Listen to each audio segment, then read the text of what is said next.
എന്തിനാണ് ആളുകൾ എപ്പോഴും ഈ നോവൽസ് ഒക്കെ വായിക്കുന്നത്? What's point of reading a novel? നമുക്ക് അതിൽ നിന്ന് പ്രത്യേകിച്ച് ഒന്നും കിട്ടാനില്ലാതെ വെറുതെ കുറെ കഥ വായിച്ചിരിക്കുന്നതുകൊണ്ട് എന്ത് ബെനിഫിറ്റ് ആണ് നമുക്ക് ഉണ്ടാവുന്നത്?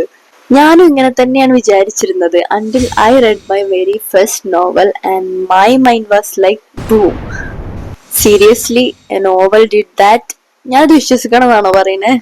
നോ, ഞാൻ പറയുന്ന കേട്ടൊന്നും വിശ്വസിക്കണ്ട. ഈ ഒരു പുസ്തകം റീഡ് ചെയ്ത് കഴിഞ്ഞതിന് ശേഷമുള്ള എക്സ്പീരിയൻസ് പറഞ്ഞാൽ മതി.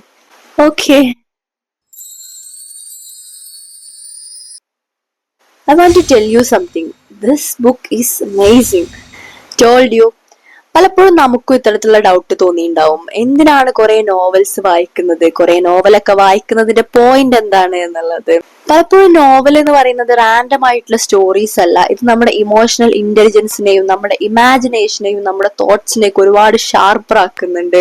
അതുപോലെ തന്നെ നമ്മൾ ഇരിക്കുന്ന സ്ഥലത്ത് നിന്നും ഒരു ഇഞ്ച് പോലും മൂവ് ചെയ്യാണ്ട് തന്നെ ലോകത്തിന്റെ പല ഭാഗങ്ങളിലൂടെയും നമുക്ക് ട്രാവൽ ചെയ്യാൻ പറ്റുന്ന, അതുപോലെ തന്നെ മറ്റുള്ളവരുടെ തോട്ട്സിലേക്കും മറ്റുള്ളവരുടെ പേഴ്സ്പെക്റ്റീവിലൊക്കെ ഇറങ്ങിച്ചെല്ലാൻ വേണ്ടി പറ്റുന്ന, ഇന്ന് കാലം വരെ നമ്മൾ കണ്ടിട്ടില്ലാത്ത, നമുക്ക് പരിചയമില്ലാത്ത പല പേഴ്സ്പെക്റ്റീവിലും നമ്മളെ കൊണ്ടുപോയി നിർത്തുന്ന ഒരു മാജിക് ആണ്. ഈ നോവൽസ് ഒക്കെ നമ്മളെ തോട്ട്സിനെ ഒരുപാട് മാറ്റിമറിക്കുന്നുണ്ട്, അത് നമ്മൾ റിയലൈസ് ചെയ്യുന്നതിലും മുമ്പ്. That's it. Follow for more such content.